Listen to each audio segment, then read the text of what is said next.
Hi అండి, అందరికీ నమస్తే. Welcome to Anu's kitchen. ఈరోజు నేను మా ఇంట్లో ఉగాది పచ్చడి ఎలా ప్రిపేర్ చేసుకుంటున్నానో చూపిస్తున్నానండి. ఉగాది పచ్చడి ఎలా ప్రిపేర్ చేసుకోవాలో చూసే ముందు అందరికీ ఉగాది శుభాకాంక్షలండి.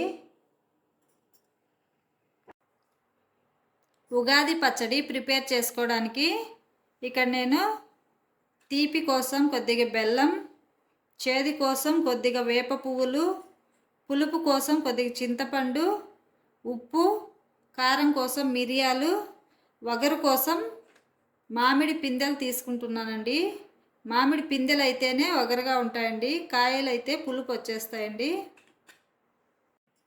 ఇప్పుడు చింతపండు ఒక బౌల్లో వేసుకొని కొద్దిగా వాటర్ వేసుకొని ఒక 15 నిమిషాలు నానబెట్టుకుంటున్నానండి. చింతపండు నానేలోపు ఇలా వేప పువ్వులన్నీ తీసి పెట్టుకొని అలాగే మామిడికాయ కూడా కట్ చేసి పెట్టుకుంటున్నానండి. మామిడి పింజలు ఇలా కట్ చేసుకొని బెల్లం ఇలా చిన్న చిన్న ముక్కలుగా కట్ చేసి పెట్టుకుందామండి.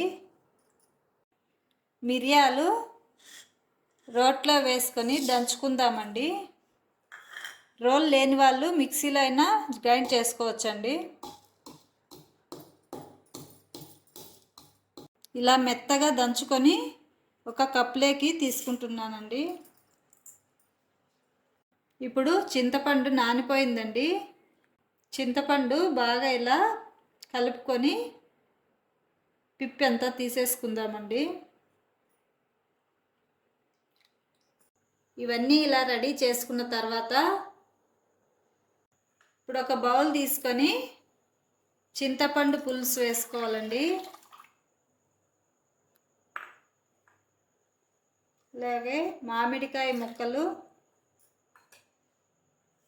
వేప పువ్వులు,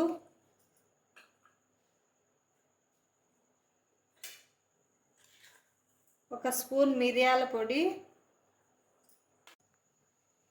కొద్దిగా ఉప్పు, బెల్లం ఇవన్నీ వేసుకొని బెల్లం కరిగే వరకు బాగా కలుపుకోవాలండి. ఈ ఉగాది పచ్చడి ఒక్కొక్క ప్రాంతంలో ఒక్కో విధంగా చేసుకుంటారండి. కొంతమంది కారంకి పచ్చిమిర్చి అలాగే తీపి కోసం చెరుకు కూడా వేసుకుంటారండి. మా సైడ్ అయితే మేము ఇలానే చేసుకుంటామండి.